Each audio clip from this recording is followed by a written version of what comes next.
আরে কবিতা, তুমি এসেছো? এসো এসো, এত সকাল সকাল উঠে পড়লে যে। আর ঘুমোতে ইচ্ছে করলো না গো বৌদি, তাই উঠে চলে এলাম। তুমি কি করছো? এই তো সবার জন্য সকালের নাস্তা তৈরি করছি। তুমি আমাকে একটু সাহায্য করতে পারবে? অবশ্যই পারবো বৌদি, তুমি আমাকে বলো কি কি সাহায্য করতে হবে, আমাকে দেখিয়ে দিলে আমি সব করতে পারবো। তুমি নতুন বউ, তোমাকে কাজ করতে বলাটাও ঠিক হচ্ছে না, কিন্তু বিয়ে হয়েছে গতকাল, বাড়িতে অনেক অতিথি তো। এতে কোনো সমস্যা নেই বৌদি। তাহলে একটা কাজ করো, উনুনের ওপরে দেখো রান্না চাপিয়ে দিয়েছি আমি, তুমি একটু শেষ করে নাও। রান্না ছাড়া অন্য কোনো কাজ নেই? আমি তো রান্না পারি না বৌদি। তুমি রান্না পারো না? আর কি কোনো রান্নাই জানো না তুমি? সত্যি বলতে আমি রান্না করতে পারবো না, তুমি আমাকে অন্য কোনো কাজ দেখিয়ে দাও, আমি সব কিছু করে দিচ্ছি। ঠিক আছে, তোমাকে রান্না করতে হবে না, তুমি বরং আমাকে সব কিছু এগিয়ে দাও, রান্নাটা আমি সেরে নিচ্ছি। ঠিক আছে বৌদি, আমি বাকি সব কাজে তোমাকে সাহায্য করে দিচ্ছি।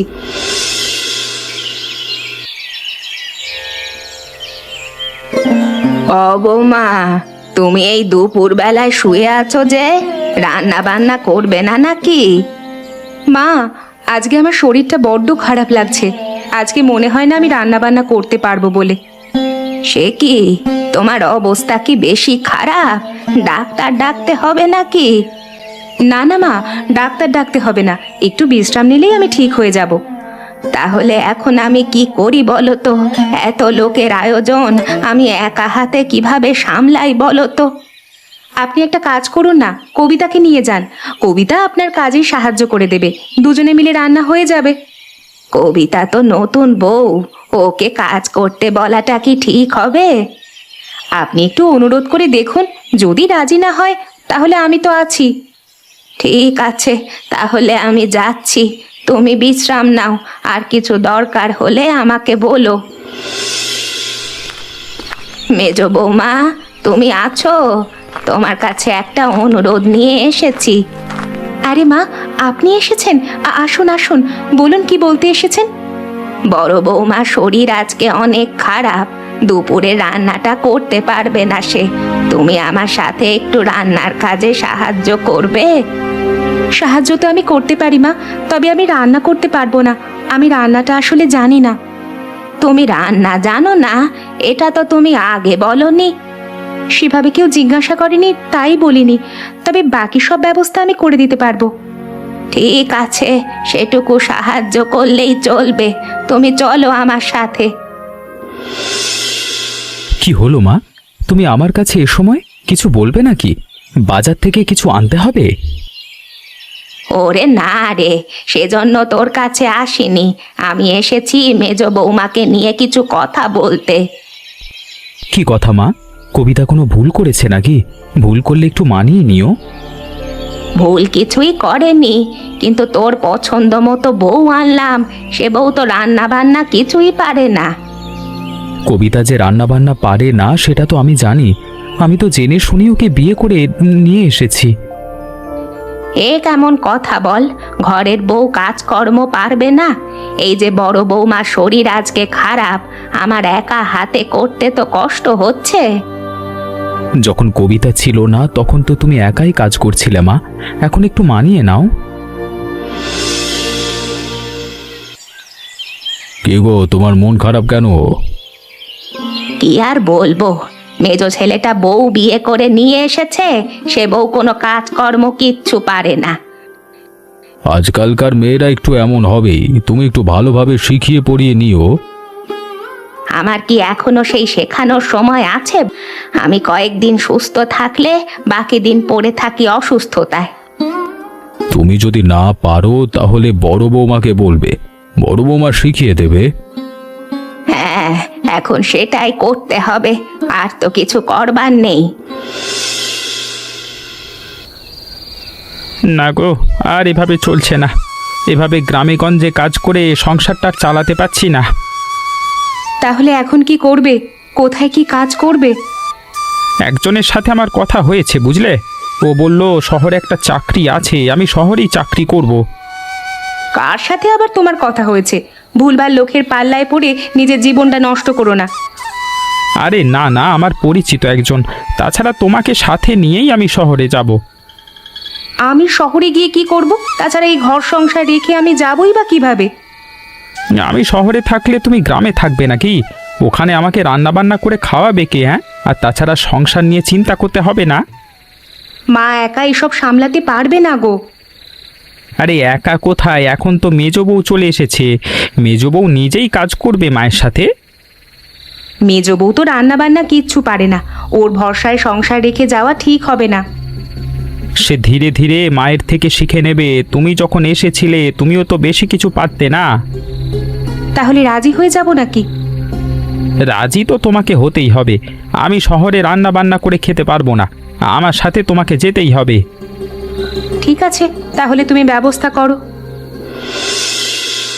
কিরে রমেশ, সকাল সকাল বাজারে গেছিলিস নাকি? আর হাতে এসব কি এত সব? হ্যাঁ বাবা, একটু কেনাকাটা ছিল, সেই কেনাকাটা শেষ করতেই বাজারে গেছিলাম। এতগুলো কেনাকাটা, এত কি কেনা করেছিস? কোনো অনুষ্ঠান আছে নাকি? তোমাদেরকে তো বলাই হয়নি বাবা, আমি শহরে যাব, একটা চাকরি পেয়েছি। আমার সাথে তোমার বড় বৌমাও যাবে। শহরে চাকরি পেয়েছিস? এটা তো বেশ ভালো কথা। কিসের চাকরি পেয়েছিস? এখনো জানি না কিসের চাকরি। একজনে বলল চাকরি আছে, আমি গেলেই নাকি চাকরি দিয়ে দেবে।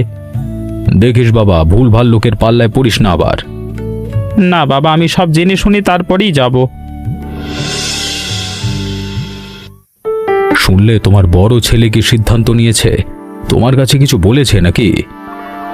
কই, আমাকে তো কিছু বলেনি। কি হয়েছে? তোমার বড় ছেলে শহরে চাকরি পেয়েছে, দু একদিনের মধ্যেই হয়তো বড় বৌমাকে নিয়ে শহরে চলে যাবে।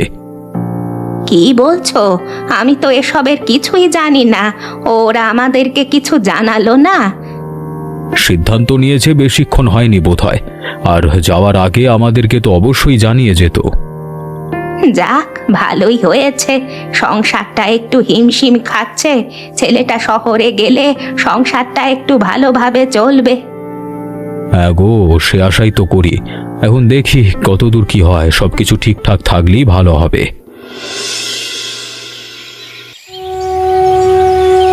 মা, আমরা তাহলে চললাম। আপনাদেরকে ছেড়ে যেতে আমাদেরও ইচ্ছে করছে না, কিন্তু এই চাকরিটার জন্যই। আমরা বুঝতে পারছি মা, তোদের কোনো দোষ নেই। তোরা সাবধানে থাকবি। শহরে কে কেমন তা তো আর বলা যায় না। আশীর্বাদ করবেন মা, আর নিজের খেয়াল রাখবেন। অসুস্থ হলে কাজকর্ম করার কোনো দরকার নেই। বাবা, আমরা এলাম। যদি কেউ কোনো কিছুর প্রয়োজন হয় আমাদেরকে সাথে সাথে খবর দেবে, আমরা চলে আসব। কবিতা, মাকে দেখে রেখো। মায়ের শরীর সবসময় ভালো থাকে না। তুমি মাকে একটু ভালোভাবে কাজে সাহায্য করে নিও।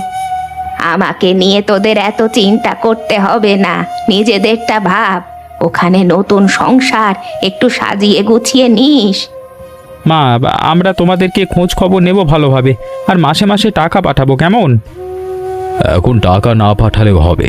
তোর আগে ভালোভাবে শহরে তোদের ঘরটা একটু গুছিয়ে নিয়ে তারপর টাকা পাঠালেই হবে। না বাবা, আমিও জানি সংসারটা আমাদের পরিশ্রমই চলে। আর আমরা যদি টাকা পয়সা না দিই সংসারটা চলবে কিভাবে?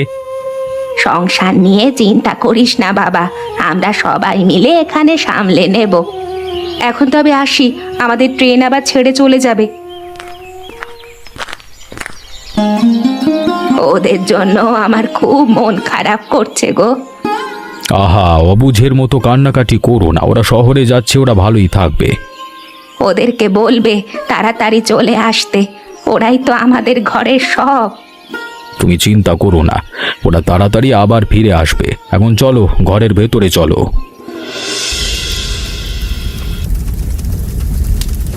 মেজ বৌমা, মেজ বৌমা, কোথায় গেলে তুমি?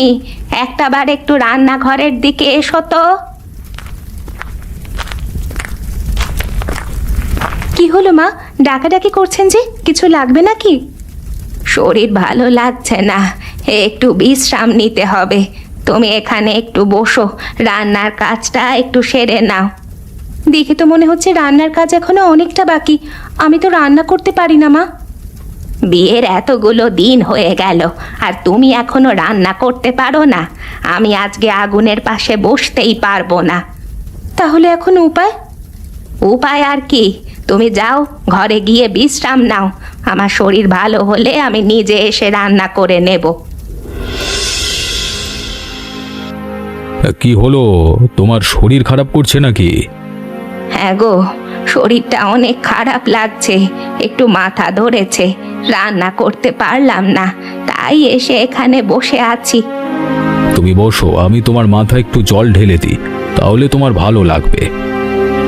না না, ওসব করার কোনো দরকার নেই, একটু বাতাসে বসেছি, এখন আমি সুস্থ হয়ে যাব। রান্নার ওদিকের কি হলো? উনুনে কিছু বসানো আছে নাকি? আমি রান্নাঘরে যাব।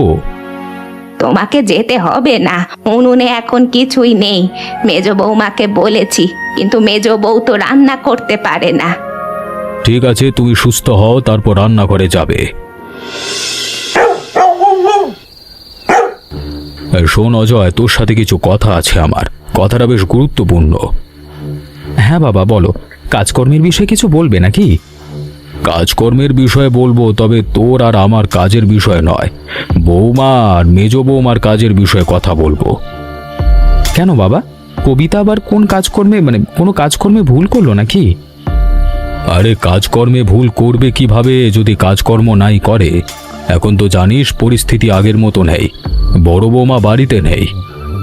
হ্যাঁ, এই বিষয়ে তো আমি জানি, কিন্তু তোর বউ এখনো বাড়ির কাজকর্ম কিছু শিখে উঠতে পারেনি। তোর মায়ের শরীর খারাপ থাকে, এ অবস্থায় তোর মা কাজকর্ম করবে কিভাবে? বাবা, কবিতার বাবা মা ছোটবেলাতেই মারা গেছে, এরপর মামা বাড়িতে বড় হয়েছে, সেভাবে সংসার করে হওয়া ওঠেনি ওর। মেজ বৌমার বাবা মা নেই সেটা তো আমরা জানি। মামা বাড়ি থাকার কারণে এসব কাজকর্ম কিছুই শেখেনিও, আমি সব জেনে শুনেই বিয়ে করেছি। এসব বিষয়ে তো আমরা কেউ কিছু জানতাম না, তোরাও তো আমাদেরকে কিছু বলিসনি। কবিতা বলতে বারণ করেছিল, তাই বলা হয়নি। তুমি একটু মাকে বলো, মা যেন বুঝিয়ে সুঝিয়ে কাজকর্ম শিখিয়ে নেয়। ঠিক আছে, আমি তোর মাকে বুঝিয়ে বলবো, আর তুই মেজ বৌমাকে বলিস যেন নিজে থেকে একটু শিখে নেয়। ঠিক আছে বাবা, কবিতা যদি কাজকর্মগুলো শিখে যায় তাহলে আমি নিশ্চিন্ত হব। দেখো কবিতা, আগের অবস্থা আর এখনকার অবস্থা আলাদা। এখন বড় বৌদি কিন্তু এ বাড়িতে থাকে না। তুমি নিশ্চয়ই আমার কাজের কথা বলছো, তাই না? তুমি ঠিক ধরেছ, মা তো একা এসব কিছু সামলাতে পারে না, তুমি তো সব কিছু বুঝতেই পারো, বলো।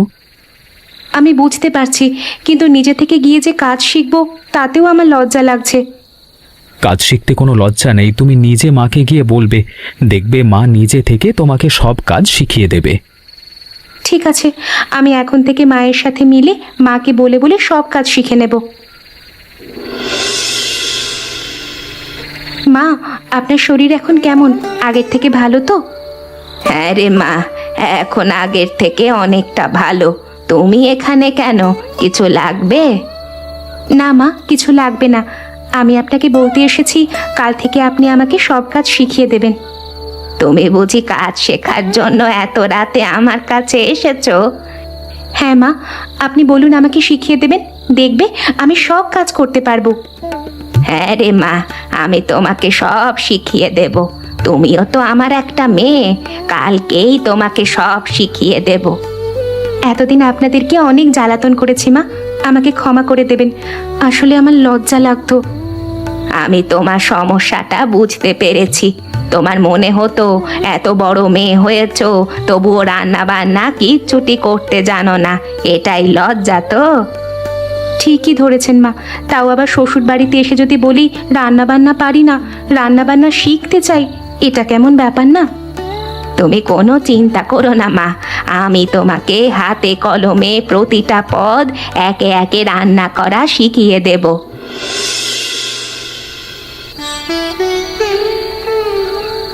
আরে বাহ, মা সুস্থ হয়ে গেছে নাকি?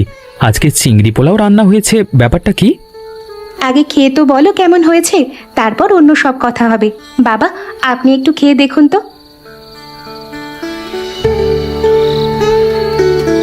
এটা তো তোর মায়ের হাতের রান্না না? রান্না কি করেছে শুনি? এমন রান্না তো আমি আর আগে কখনো খাইনি, খুবই ভালো হয়েছে রান্না। কি বলছো বাবা, মায়ের হাতের রান্না না? তাহলে রান্না কে করলো? আজকের এই চিংড়ি পোলাও রান্না করেছি আমি। কি বললে তুমি? তুমি রান্না করেছো এই চিংড়ি পোলাও? সত্যি বলছো তুমি? হ্যাঁ হ্যাঁ, সত্যি বলছি তো। আমি এই চিংড়ি পোলাওটাই ভালোভাবে রান্না করতে পারি। ছোটবেলায় মায়ের থেকে শিখেছিলাম। বৌমা, আজকে তুমি একদম ফাটিয়ে দিয়েছো। যা ভালো রান্না করেছো না, তুমি গ্রামের সবাই খেলে প্রশংসায় পঞ্চমুখ হয়ে যেত। যাক, তাহলে এতদিনে ভালো একটা রান্না করে আপনাদের সবাইকে খাওয়াতে পেরেছি।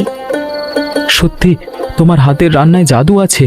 অন্য সমস্ত রান্না যদি তুমি শিখে নিতে পারো তাহলে দেখবে তুমি কেমন রাজ করছো। বৌমা, এখন থেকে কিন্তু মাঝে মধ্যেই চিংড়ি পোলাও রান্না করে আমাদেরকে খাওয়াবে। ঠিক আছে বাবা, আমি সবাইকে খাওয়াবো। আপনারা যদি চান তাহলে প্রত্যেক দিন খাওয়াতে পারবো, কোনো সমস্যা নেই।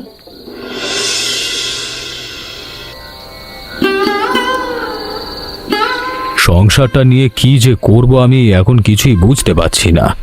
মাথায় অনেক কিছু চিন্তা ঘুরপাক খাচ্ছে। কিন্তু কেন বাবা, কি হয়েছে? রমেশ সেই যে শহরে গেল, এখনো পর্যন্ত কোনো টাকা পয়সা পাঠালো না। তোর একার উপার্জনে সংসারটা আর চলছে না। আমি তো আমার সর্বোচ্চটা দিয়ে চেষ্টা করছি বাবা। যত টাকা উপার্জন করি সব টাকাই এই সংসারে দিয়ে দিই। তা আমি ভালোভাবেই জানি, কিন্তু তুই একা হিমশিম খেয়ে যাচ্ছিস সেটা বুঝতে পারছি আমি। তুমি চিন্তা করো না বাবা, আমি দেখছি একটা ব্যবস্থা করা যায় কিনা। আর কি ব্যবস্থা করবি? তিনটে ছেলেকে জন্ম দিলাম, কিন্তু আমার সংসারের কি অবস্থা। ছোট ছেলেটা এখনো বেকার। ছোটকে নিয়ে তুমি চিন্তা করো না, ও এখনো টুকটাক পড়ালেখা করছে। লেখাপড়া শেষ হয়ে গেলে চাকরি দিয়ে দেব। কি জানি সংসারের অবস্থা কবে ফিরবে। খুব শীঘ্রই ফিরে আসবে, তুমি চিন্তা করো না। যাও এখন গিয়ে ঘুমিয়ে পড়ো। সবকিছু তো শুনলে, এখন বলো আমার কি করা উচিত? চিন্তায় চিন্তায় আমার মাথাও কাজ করছে না। আমি বলি কি, আমরা যদি একটা ব্যবসা শুরু করি তাহলে কেমন হয়? ব্যবসা? কিন্তু কিসের ব্যবসা করা যায় বলো তো? দেখো, এখন এই মুহূর্তে অন্য সব ব্যবসা তো করতে পারবো না, আমরা চিংড়ি পোলাওয়ের ব্যবসা করতে পারি। তার মানে তুমি বলছো তুমি এই ব্যবসাটা করতে চাও? আমি করতে চাই এমন নয়, আমি রান্না করে দেব, তুমি আর বাবা ব্যবসা সামলাবে। এতে সংসার চলবে? সংসার যতটুকু চলার চলুক, তুমি তো কাজবাজ করছোই, পাশাপাশি এই ব্যবসাটা চললে ভালোই হবে। ঠিক আছে, তাহলে আমি বাবার সাথে কথা বলছি এ ব্যাপার নিয়ে। বাবা, ওদিকে নয়, এদিকে এসো। এইদিকে এসে এদিকটা একটু সামলে যাও, আমি ওদিকে যাচ্ছি। কোন দিকে যাব সেটাই তো বুঝতে পারছি না। এত চাপ আর আমি নিতে পারছি না রে। আমি ভাবছি এবার একটা কর্মচারী রাখতেই হবে আমাদের দোকানে, না হলে তো আমরা নিঃশ্বাস নিতে পারছি না। ঠিক কথাই বলেছিস। ভেবেছিলাম ব্যবসাটা অল্প স্বল্পই তো এতটা চলবে সেটা বুঝতে পারিনি। দেখতে হবে না কার বউয়ের হাতের রান্না। ঠিকই বলেছিস, বৌমার হাতের রান্না যেমন ভালো, মাথার বুদ্ধিও তেমন ভালো। বৌমা নিজেই তো এই বুদ্ধিটা দিয়েছিল। হ্যাঁ বাবা, ভাগ্যিস ওর বুদ্ধিটা শুনে ব্যবসায় নেমেছিলাম। নে নে, আর দাঁড়িয়ে থাকিস নে। ওদিকে খদ্দেররা আবার চেঁচামেচি শুরু করে দিয়েছে, সবাইকে খেতে দিয়ে দে দে দে, যা তাড়াতাড়ি যা। আমি দিচ্ছি বাবা, তুমি একটা কাজ করো, ওই ক্যাশ বাক্সটা আছে সেটা তালা মেরে রাখো।